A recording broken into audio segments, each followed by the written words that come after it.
All right, hey everyone, ready for another deep dive? Let's do it. So we're diving into a story about the Lakers. And it's a comeback win that goes way deeper than just basketball. Imagine this. The Lakers are struggling. They're facing the Miami Heat, and Tyler Herro's just on fire. Yeah, unstoppable. And halftime arrives. Wow. Things aren't looking good. But here's where the story gets interesting, right? We've got this fantastic piece from Name of Source that captures everything. So let's unpack what went down and what we can all learn from it. You know, what's really interesting here is J.J. Redick. He's the interim coach. He spends like the entire day before the game talking about communication and connection. He even calls out the team's leadership, or should I say, lack of it. Yeah, that really stood out to me too. It's like he could sense something was off, beyond just like X's and O's. Their strategy. Absolutely. And then he even challenges them again right there at the arena before the game. Way before tip-off. Yeah. And you know what's interesting? Redick says, point blank, that leadership isn't just about giving these big rah-rah speeches. Yeah. He's talking about diving for loose balls, taking charges, taking care of the basketball. Like, actions speak louder than words. Lead by example. It makes you wonder, though, did they buy in? I mean, they were still getting outplayed in that first half. Well, the turning point comes at halftime. Redick, he doesn't change the game plan. Instead, he keeps hammering home his message, communication and effort, and what happens next. It's a perfect example of what he was talking about. Anthony Davis. He dives for a loose ball, just a hustle play, right? Nothing fancy. But it sparks something, like a chain reaction. The energy shifts. LeBron hits a three-pointer.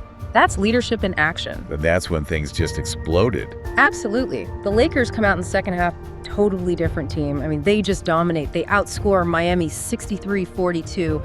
But it's not like some magical new strategy or, playbook. It's the players. They take ownership. They're accountable. They finally start communicating on defense. They break through Miami's zone, and they're just like there for each other in those clutch moments. Not just talent anymore. It's like pure will, driven by connection and purpose. It's more than just like a few guys having a good night. Something bigger's happening here. Definitely. So how did that emphasis on communication actually lead to better plays on offense? How did they break down that zone defense Miami was throwing at them?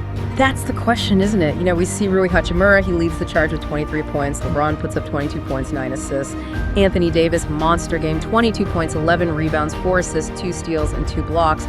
Plus, you've got Austin Reeves with 14 points and 14 assists. And Max Christie comes off the bench, 16 points. But if you look closely, it's the way they're playing together that's just like, wow. So let's break it down. What were those little things that Redick kept talking about? The details, the things that maybe the average fan wouldn't even notice. Okay, so for starters, their ball movement in that second half, it's night and day. They're making these quick passes, finding the open man, cutting through Miami's zone like it's nothing. Wow. It's almost like they could anticipate each other's moves, That speaks volumes about their communication and trust. Yeah, for sure. And on defense, they were actually, talking to each other, pointing out screens, rotating like a well-oiled machine. They were a unit, not just 5 guys out there. It's the difference between a team and a bunch of talented players. Exactly. So when we zoom out a bit, what's the bigger lesson here? I mean, what does this game tell us about leadership and teamwork, especially when the pressure's on? I think it reminds us that true leadership, it can come from anywhere, not just the star player or the coach. It's about everyone stepping up, taking responsibility, even when things get tough. Remember that quote from Anthony Davis?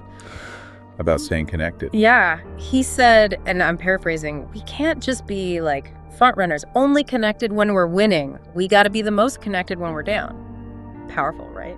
Yeah, it's easy to celebrate when things are good, but it takes real strength to stick together when you're facing adversity. Absolutely. This game, it wasn't just about one comeback. It was about something deeper, staying connected no matter what. Right. It makes you think, where do you see this in your own life? Have you been part of a team at work, maybe in your personal life, where that connection made all the difference? I'm thinking about this project I was working on once. It was falling apart, actually. Tight deadline, everyone's stressed, pointing fingers. It wasn't until we all, took a step back and really listened to each other that things turned around. There you go. That's exactly it. Recognizing that we're in this together, finding a way to support each other even when it's tough. And, it's not just about the players.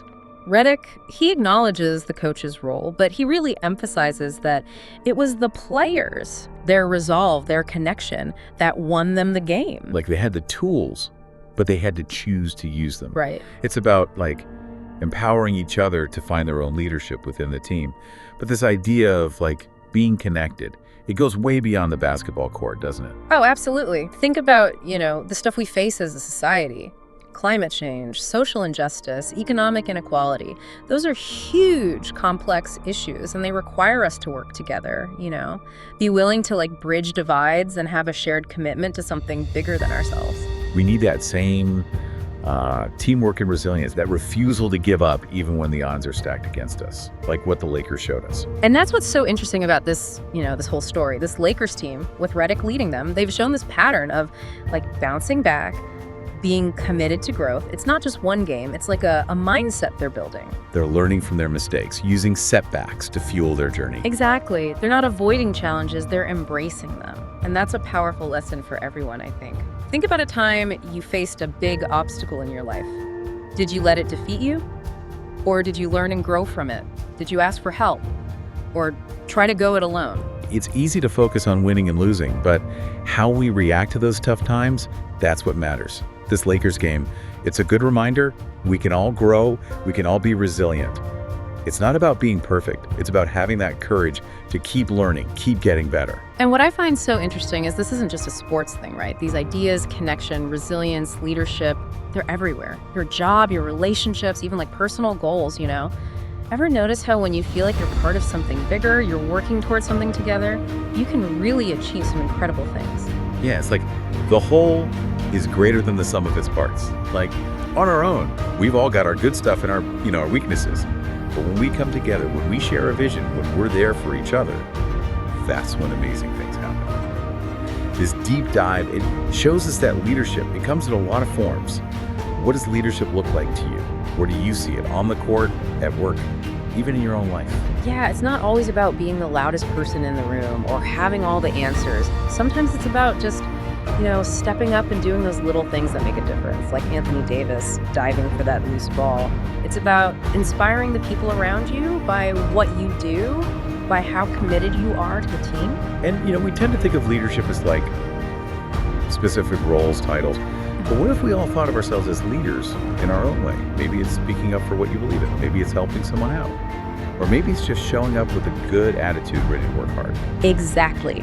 Leadership, it's not a position. It's how you think. It's how you act. It's about inspiring and helping those around you to be their best. So as you go through your day today, think about the Lakers. Think about that comeback. Remember that connection is powerful. Remember how important it is to keep going. And remember that each of us, we have the potential to do great things when we choose to lead, however we can. It's a good reminder. We're all in this together. And like the Lakers showed us, we can do incredible things when we choose to connect, to support each other, and to never give up on going after something bigger than ourselves. Thanks for joining us for this deep dive. And until next time, keep exploring, keep learning, and keep leading.